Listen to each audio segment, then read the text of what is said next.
a nice big box here from Mr. Mike Dupris. Great turner, friend of mine from the Instagram. And he was having some cool pieces of wood there. We thought maybe we could do a collaboration together. So I'm gonna look at one of these here, maybe do a rough turn on it, get it in the kiln, dry it out for him and get it back. So I thought we'd do an opening here. He left me a nice note. The address and stuff, so I know how to get it back to him. And here's our piece of wood. Oh boy, it's a Burl. Look at that. He packed it right there in a box with shavings. So we should have some good opportunity to work with it. Look at that. Little wax on the sides there. Big Burl down here. So we can look at this from a couple different angles. Got a little chainsaw mark in there. And we could flatten this bottom off, turn it up this way. We could take a cut out of it this way, maybe get a smaller piece. I might get on the phone with him and see what he thinks, what he'd like to see ultimately happen with this one. And we'll go from there.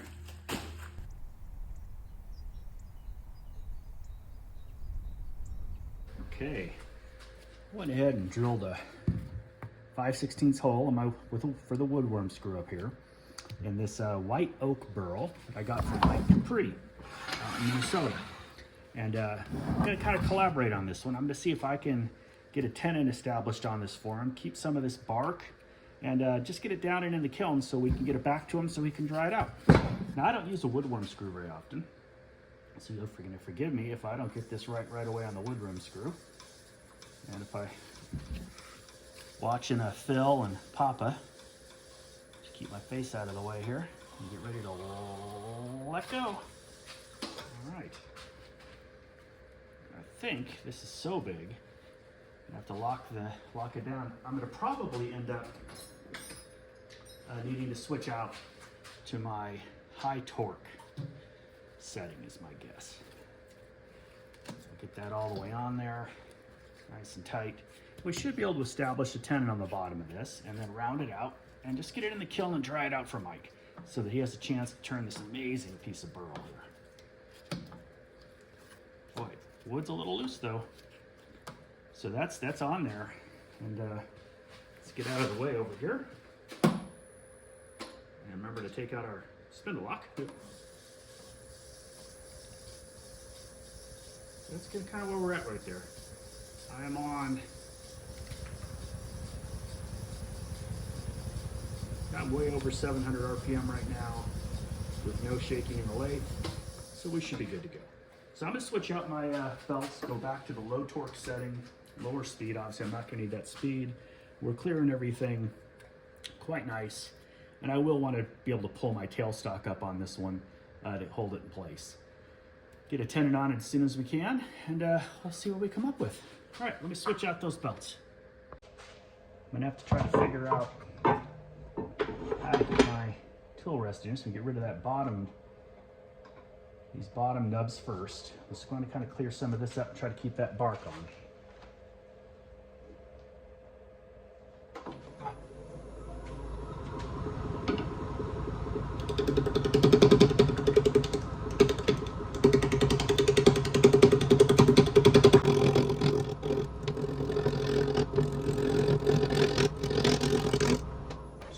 Of how that's cutting if the bark's staying on. We're getting into there. The bark is cutting nicely. So it's going to take a bit. We've got a good, I'm going to call it an 1.25 inches we're going to need to get through. I could have done this on the bandsaw, but I really want to keep as much of the natural shape as possible. And that's kind of talking to Mike what he had in mind for this piece. So let's just keep moving our tool rest in, making sure we're going to clear tool rest because this thing is hitting. The widest ports is 18 inches, so it's right on kind of the limit of what my lathe wants to do. So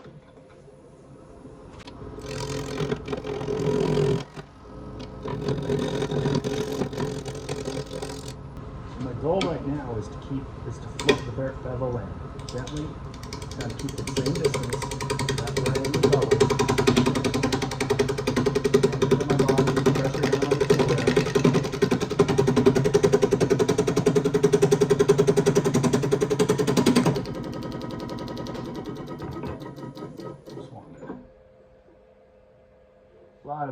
there, which is what you expect.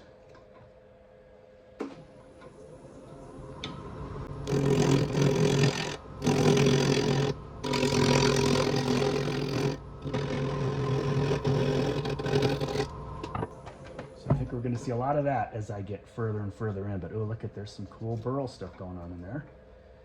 Now we need to flatten up into this area, so we've got a ways to go, and then I'll keep adjusting this as we can to get a flatter and flatter spot. I might even back it off. Let's see if we can clear that off with a smaller bowl gouge without it coming off the lathe here.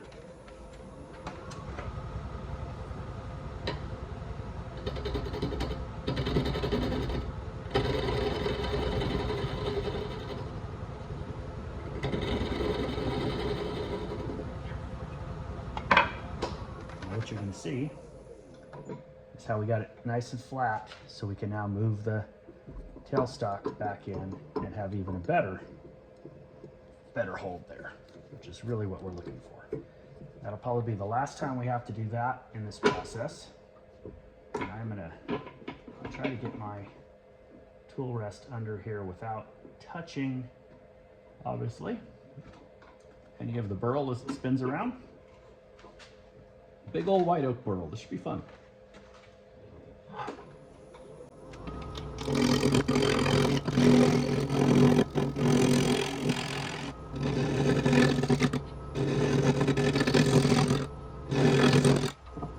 Yeah, I'm going to go ahead and round up just a teeny bit here, just kind of see where we're at.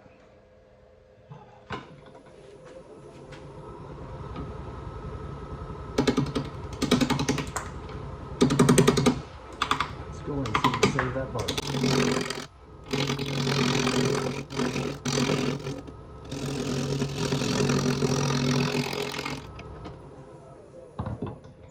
And this is where I wish I had a remote box, so I don't have to keep reaching across this big old flying monster over here. You can see we're rounding up. There's going to be some lovely grain in there. Getting some rough cuts right now, a lot of air. But we'll keep moving up that way and in until we can establish a tenon, and that will be our main spot there. We've got a much wider spot on here, so we might end up with a more of a V-shaped bowl. Or, you know, it won't be a V, obviously, when we get to it, but we want to keep these wings up here. Is kind of what Mike was hoping for, to keep a wing. So we'll probably bring it down to here, leave some chainsaw mark once we get to that point. But I think we got something pretty here. A lot of fun to work with.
Getting closer to establishing a good tenon, but you can see how beautiful that wood is.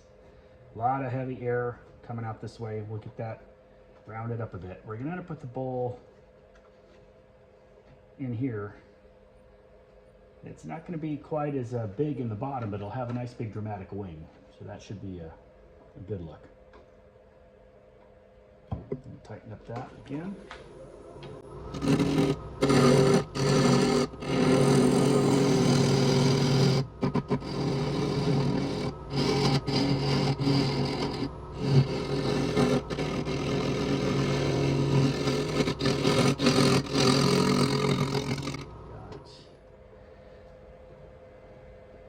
about 3/4 of a tenon, maybe a little less, but we're going to want to get all tenon on this big heavy sucker so we can really lock it in.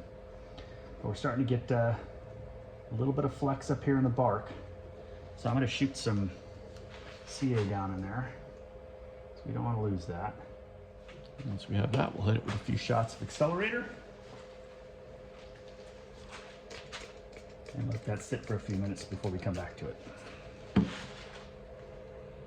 going to try something a little bit different. I'm going to come from in here going up and seeing how far up into this before we hit this wing up here. We want to come up into this way a bit and just see where we're going to actually start rounding. Might end up having to move you guys, but we'll see here.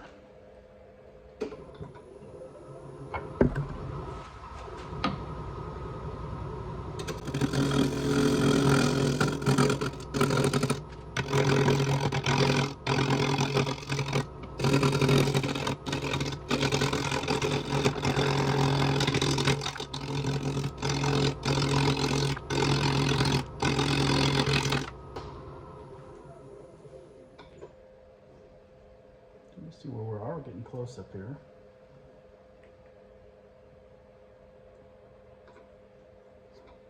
A lot more material has to come away though.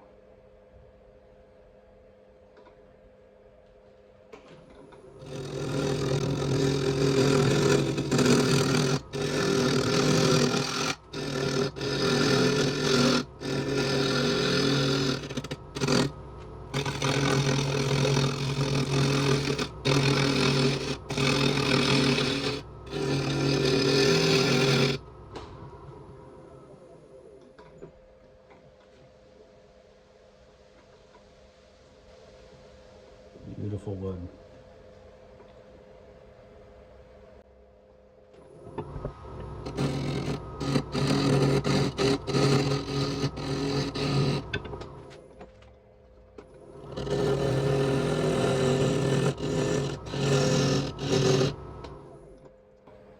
Real close.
See, Mike, show you from the side here. I got the wings thinned out. If you want to keep the wings, it's up to you. Left some chainsaw on this edge. Everything else is nice and smooth. You can take, look, I mean, it's still have sanded it at 80 grit, but we don't have many tool lines in there.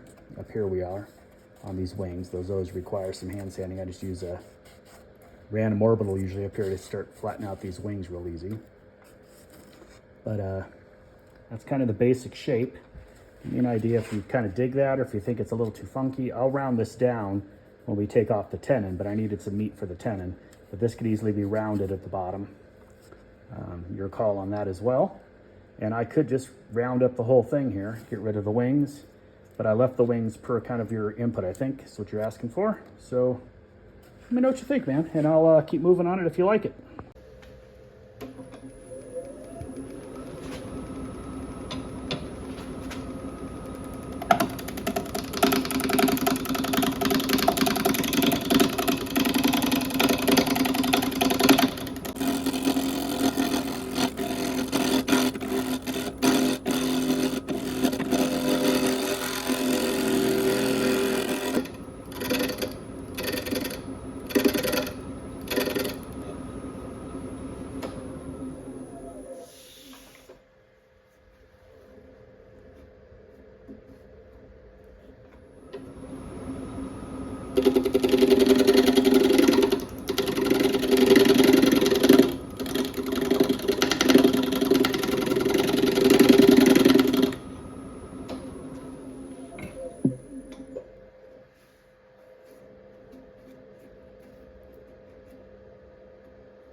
Okay, got my section of this collab done.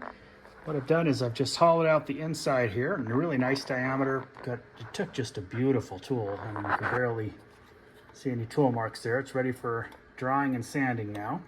And I left the chainsaw remnants here on the edges for effect. I think Mike can do something with those. Got them over here as well. Smoothed out everywhere else where it's level. And then on the back side, I left a lot of meat here to make a base of some sort. The bowl only goes down to about here. So there's lots of room here after it dries to to create a nice base or a foot or connect it to a pedestal or something.